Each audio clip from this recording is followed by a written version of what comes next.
गुणुपुर आदर्श police को मिली पुणी बड़ सफलता। भ्यान सह 525 केजी गंजेई जबत 2 गिरफ। रायगड़ा प्रतिदिन यूट्यूब चैनल को पुणी थरे स्वागत। गुणुपुर आदर्श पुलिस को मिली पुणी बड़ सफलता।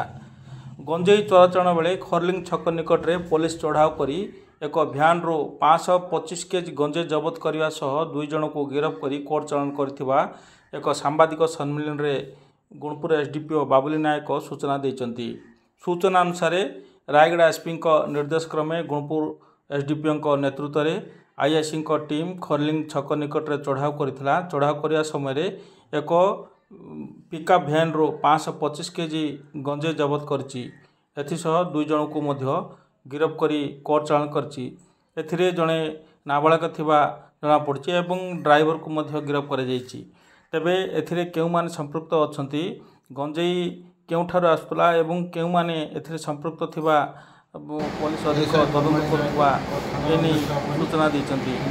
गुणुपुर थाना रे केस नंबर 216 रे मामला रुजु होईछि एवं अधिक तदंत जारी रहितबा गुणुपुर 23/9/2023 रे सकाळे हमर एसआई रंजित कुमार त्रिपाठी, एएसआई बनमाली नायक और अन्य थाना अन्य स्टाफ माने एसपी साहब निर्देश मध्य एमवी चेकिंग और मोटर मोबाइल गुणुपुर टाउन थाना मोबाइल पेट्रोलिंग करता समय आमर खरलिंग आरएमसी गेट पाखे गोटे महिंद्रा बोलेरो गाड़ी जोटा कि सस्पेक्ट भाव आमर आंध्रा आड़ जाऊला अटके चेकिंग कर आमर 5 क्विंटाल 25 केजी गंजेई बाहरला और से 2 जन लोक थे जो जड़े नाबालक अच्छी और अन्य जड़े निजर अच्छी पाखे गंजेई जबत सहित महिंद्रा गाड़ी की 2टी मोबाइल और टंका 150 टंका जबत कर संक्रांति गुणुपुर थाना केस नंबर 216/24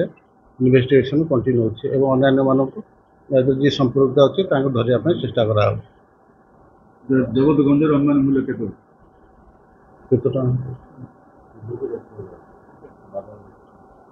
प्राय अनुमानिक 52 लक्ष।